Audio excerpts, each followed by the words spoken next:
Ella's focus returned to the case itself. When Lucas was discovered, his hair was dry with only his lower body and pants wet. But according to the medical examiner's estimate, his time of death should have been around 10 p.m. Between that evening and when he was found in the morning, roughly 4 hours. There should have been 2 high tides along the coast. If the beach was the primary crime scene, Lucas's entire body should have been soaked. So he must have been killed somewhere else, stuffed into a rolling suitcase, and secretly transported to the beach at night when no one was around. While they had a new lead, the problem was that the case was already 2 years old. Where were they going to find a primary crime scene with rice and antifreeze? As the investigation hit a wall, Ella reluctantly clocked out and went home. She kept piecing together and rearranging the clues in her mind, feeling like some crucial detail was being overlooked. Mulling it over alone wasn't getting her anywhere. When her new boyfriend texted asking her out, she decisively grabbed her car keys and knocked on Dak's door instead. Solving a case was obviously way more interesting than a date. Fortunately,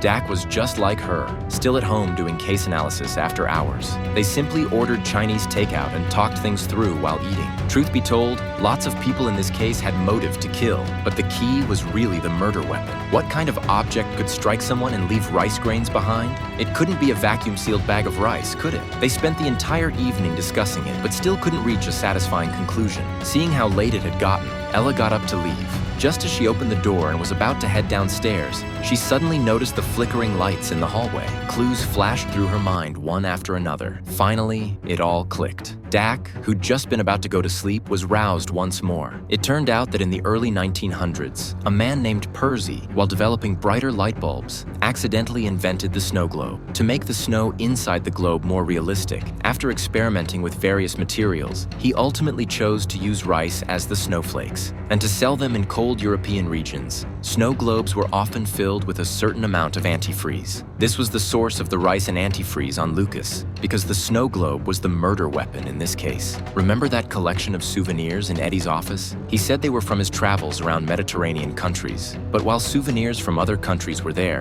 Greece's was notably missing. Based on this information, Ella boldly theorized Lucas must have gotten fed up with Brandt's affairs, drugs, fraud, and other shady behavior. So he went to the boss, Eddie, to report him, but he underestimated the brothers' bond and was killed on the spot. Later, Penny showed up, and to investigate the truth about her boyfriend, she didn't hesitate to max out her credit cards and rent a billboard. This made Eddie feel threatened, forcing him to eliminate this potential problem. While this was all circumstantial evidence, it was enough for the police to request a search warrant. After all the commotion, Eddie, who was preparing to flee, was successfully apprehended. He would face charges for murder and attempted murder. As the case was solved, Ella also received good news from May. While there hadn't been much progress on her boyfriend Roman's disappearance, they'd tracked down the last person he'd met with, a businessman who operated in both legitimate and criminal circles. May had already gotten a fix on his whereabouts.